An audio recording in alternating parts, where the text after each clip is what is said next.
votre foie gras dans ma terrine. Donc vous avez au départ le foie gras avec deux lobes. Vous le prenez, vous l'ouvrez en deux. Les deux lobes se séparent. Et là, vous avez un noyau de nerf qui est ici et qui retient les deux lobes. Vous forcez dessus, tout en suivant avec le doigt pour ouvrir et trouver, on dit des nerfs, mais en fait c'est des veines du foie. Donc vous passez votre doigt sous les veines. Une fois que vous l'avez, vous suivez en ouvrant avec votre doigt le foie, comme ça. Ça, c'est les grosses veines. Il n'y en a pas beaucoup dans le foie. Donc, vous enlevez que les grosses veines. Parce que dans une cuisson normale, il va cuire différemment. Et les petites veines vont caoutchouter. On les sentira quand on va déguster. Alors que là, c'est une cuisson qui est extérieure au four. Donc, ça ne va pas caoutchouter. C'est une cuisson très douce. Les petites veines qui vont rester ne se sentiront absolument pas. Donc c'est pas la peine de charpiller complètement le foie et qu'il ne ressemble plus à rien quand on a fini d'enlever les veines. Il suffit simplement de suivre la veine quand on a ouvert et qu'on a trouvé le réseau. Là, il est prêt. On le laisse comme ça. On passe au deuxième lobe, le plus petit. On tire toujours pareil pour sortir. On ouvre en suivant.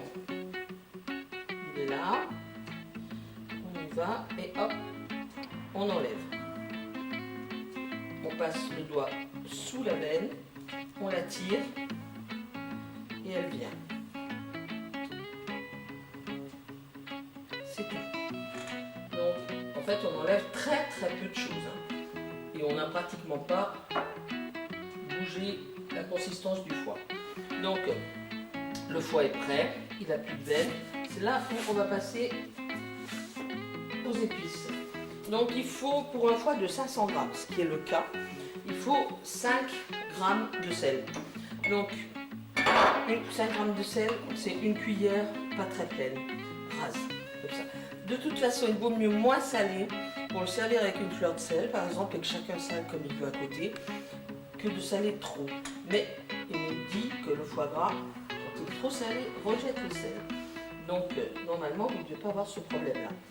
Donc vous en mettez, vous le tournez, vous en mettez un peu partout. Là, vous prenez votre poivre, poivré, normalement c'est 2 grammes de poivre pour un foie gras de 500 grammes.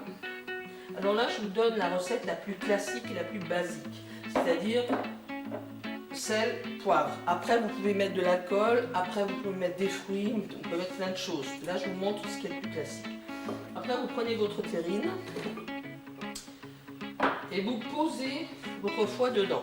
Donc, comme la terrine est ronde, vous allez le mettre un petit peu en lune, comme ça, posé simplement sans forcer. Et l'autre morceau, vous allez le glisser dans le trou qui reste. Pareil, posé sans forcer. Donc, vous ramassez tous les bouts, vous mettez dedans. Rien n'est dedans, c'est juste comme ça. Vous le laissez, vous ne forcez pas. Vous ne faites pas d'hématome avec les... Vous ne formez pas d'hématome en poussant avec les doigts. Vous déposez votre foie gras sans du tout traumatiser. Une fois qu'il est posé, vous mettez votre couvercle dessus, sans forcer, qui tienne juste dessus comme ça. Et vous allez à votre four, vous mettez le bain-marie en place. Donc le bain-marie, moi je le fais toujours dans le lèche frite, parce que c'est le plus pratique. Donc un peu d'eau, de façon à ce que la terrine trempe juste le fond dedans. Vous mettez votre terrine dans le bain-marie. Vous avez fait préchauffer votre four plus ou moins longtemps pour arriver à 180 degrés, puisque la température est de 180 degrés. Donc là, mon four est préchauffé, il est à 180 degrés. Je vais mettre le thermostat à 15 minutes. C'est les deux choses les plus importantes dans la recette, 180 degrés, 15 minutes, ni plus ni moins. 180 degrés au thermostat, et là, je fais démarrer mon four.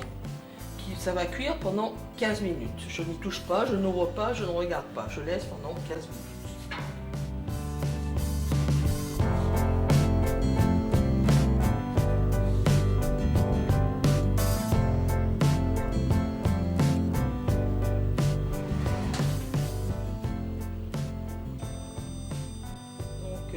Là, les 15 minutes sont terminées, le four sonne, vous ouvrez votre four et vous sortez la terrine.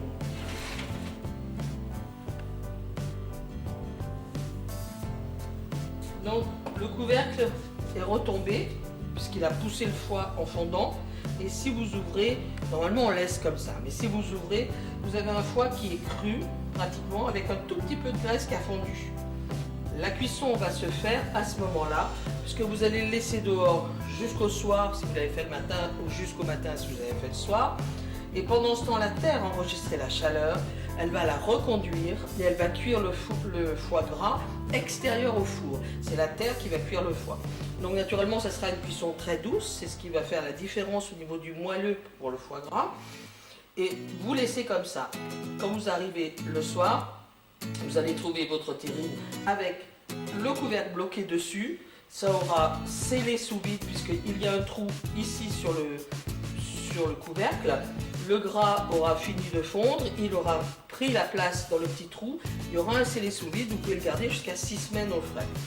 Donc vous laissez reposer et vous vous en occupez. Donc voilà la terrine le lendemain ou le soir. Donc vous voyez qu'elle est soudée, on va l'ouvrir. Donc vous la sortez un peu avant pour pouvoir faire un petit peu de chaud pour qu'on puisse ouvrir facilement le couvercle qui est scellé au départ. Le voilà. Voilà le foie gras. Donc vous l'enlevez.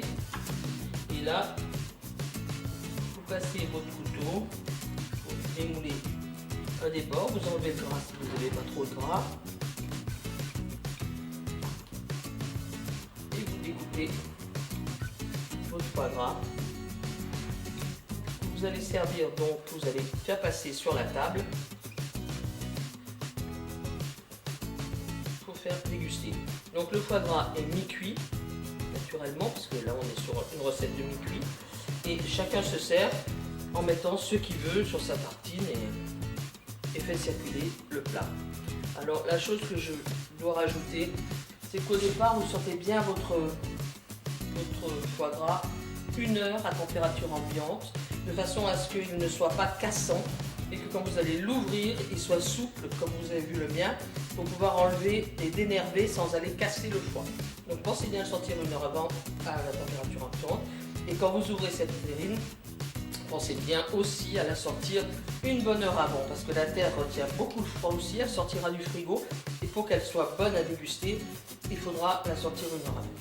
Bon, ben, je pense vous avoir donné toutes les explications nécessaires pour vraiment réussir votre foie gras dans ma terrine, que j'ai conçue il y a une quinzaine d'années, avec la collaboration bien sûr des restaurateurs de la région, de façon à faire une terrine qui est inratable, il n'y a rien à faire, vous avez vu comment ça se passe, vous êtes sûr de réussir votre foie gras. Et en plus de ça, elle est belle, vous pouvez la faire circuler sur la table, chacun se sert, c'est convivial, ça amène un plus au foie gras et le goût est vraiment beaucoup plus moelleux que d'autres terrines. Donc, je suis la poterie Terre à Croquer à Bretenoux, mon site internet est poterieterreacroquer.com, mon numéro de téléphone est le 06 51 72 50 08. Vous pouvez me joindre, vous verrez sur mon site, je fais des envois par colis, il n'y a aucun souci si vous êtes intéressé par cette terrine ou par un autre objet que je fabrique dans ma boutique que vous avez pu voir. Voilà, je vous remercie, je vous dis à bientôt, au revoir.